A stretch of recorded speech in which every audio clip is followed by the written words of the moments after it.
Hi there, it's Chris with Wannabe Honey Farms. And if you like this channel and you're getting something out of it and you're having fun with me, well, be sure and subscribe and click on the bell also to get notifications when the next video comes out. All these videos it's about having fun, learning as we go, and I'm using it as a learning tool for my bees. Let's go back to the original thing, Chris with Wannabe Honey Farms. You guys, please refer to me by my first name, Chris. Some of you, when you refer to me in the comments, you write out Wannabe Honey Farms. That's not what it's about. It'd be like calling me Mr. by my last name. I don't feel, comfortable with it. We're all friends. We're all getting a lot of input from each other. The experienced beekeepers are teaching me, and the new beekeepers are learning with me. And so we're all friends here. Just call me Chris. I'm in Western Washington, and that's where we're doing these videos from. Today, I kind of wanted to do a video more based toward the new guy and the people who aren't beekeepers who are just watching this. And oh, there was one other thing I want to point out. I refer to myself as the village idiot quite often. And people get on me about that and say, hey, don't put yourself down like that. I'm not so much putting myself down as I'm just acknowledging that I don't know everything and I don't pretend to know anything. And it's part of me just trying to show some humility as to how new I am at this. All right, Barry, you can stay up here. How new I am at this, and I guess how vulnerable I am, because I don't know all there is to know, and I've got a ton of questions. So when I'm asking or referring to myself as a village idiot, it's not a put down. It's just I'm presenting myself to you as someone who isn't as knowledgeable than the rest. Self-deprecating humor has kind of been a catchphrase of mine. It sets everybody at ease, and I want everybody to be at ease. Barry, you're kind of stealing the show here, buddy. You got to get down. Okay, so back to what I was saying. So today I'm going to go and I'm going to show some pictures, some really good close-ups of what I'm actually looking at in the hive, so that when I'm describing it to you, some of it is so small you can't see what I'm talking about or understand what I'm talking about. And with that being said, this is a deep box frame. I don't know the exact dimensions. I think it's 9 3/4 this way, and I'm not sure the dimensions this way. But it is not a big piece. It's not big. And when you're watching videos, and I watched thousands of videos trying to prep for this that left me feeling inadequate nonetheless. But when you're watching videos of this, they usually get the frame up here like this, and the bees look like, something out of a 1950s Japanese horror movie. They look huge, and everything on the frame looks big. And one of the biggest shocks for me, and come on, new guys, be honest and tell me this happened to you too. You looked at this frame, you pulled it out, and you go, oh my God, those cells are tiny. The bees are tiny. It was a huge thing. I tried not to show it on camera, but I was freaking out looking at these things going, oh my God, this is all so much smaller than I thought it was gonna be. I got some wax on here, so maybe you can see just how small those cells really are. And then, like, if that weren't enough, this comes out of a medium box, and this is what we're gonna use to give the bees to store honey in. This is called a medium super frame. It doesn't have to be a super. A super is just a term used for a box that is primarily used for harvesting honey. But that's usually normally the size that people use. So it's even smaller than this. Anyway, those really freaked me out when I first saw my actual live bee in a frame. As my God, those are small. So without further ado, I'm gonna go inside. I'm gonna show you some close-up pictures of some frames and just tell you what I'm looking at.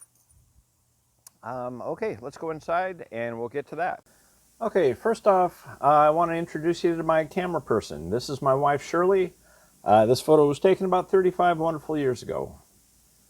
She works the camera. She wears full-on bee armor when she gets in there and does that, but she does all my camera work for me, so I just wanted to acknowledge her and thank her for all the work that she does. Okay, we're going to move on now to the bees. Okay, this is A split picture, the bottom shiny part, that's stored honey. Up above it, you can see the bees have capped it. And when it's capped, it's ready to harvest. Okay, in our next picture, this guy, I took this picture off of Facebook. He said he harvested those off of 3 frames. That's just 3 frames. 10 frames go in my boxes, but he got all that honey off of 3 frames. I'm not going to mention his name or show his picture because I don't have permission, but that to me seems like a pretty incredible honey harvest. Okay, next we're going to move on to, these are eggs, freshly laid eggs by the queen. And so I'm looking in those teeny tiny, tiny cells, and I'm looking for this little grain of rice looking thing. And when it's laid, that little tiny grain of rice will stand straight up for about 24 hours. And then the next day it lays over on its side. The next day after that, it's laying on its side and it makes kind of a little C shape. All right, the next frame we're going to show, these are bee larvae.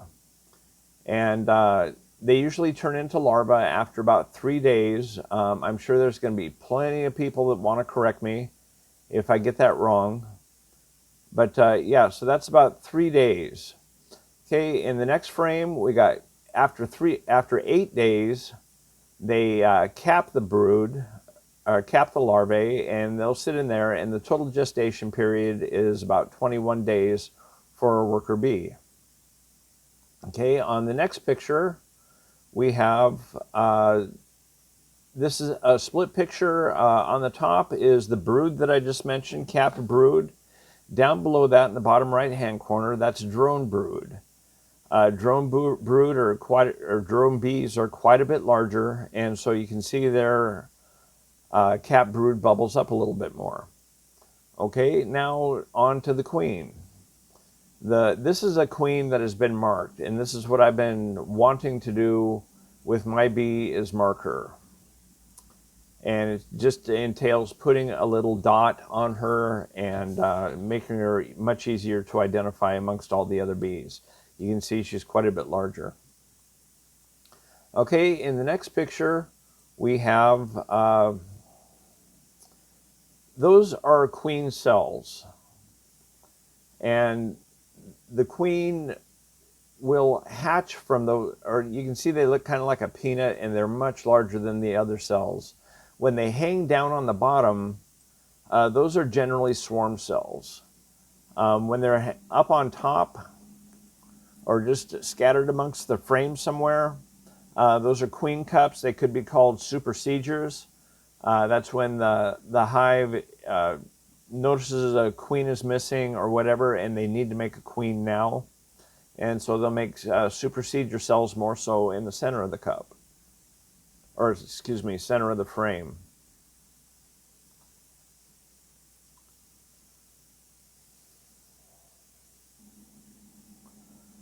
Okay, before they're capped, they'll be open on the end, and at that point they're just called queen cups. They're not actual queen cells at that point, just queen cups. Once they're capped and sealed on the end, then they become queen cells. Anyway, that's just kind of it. Okay, that's it for today. I hope you enjoyed this. I hope you got something out of it. Those that haven't kept bees, I'm sure it was something new that you hadn't seen before, kind of a refresher course for the rest of us. And it was nowhere complete. I understand that, but I just wanted to throw something out there and give you guys an idea what I'm talking about when I'm going through my hive. All right, thanks. Have a good day. Subscribe if you like this stuff. Bye.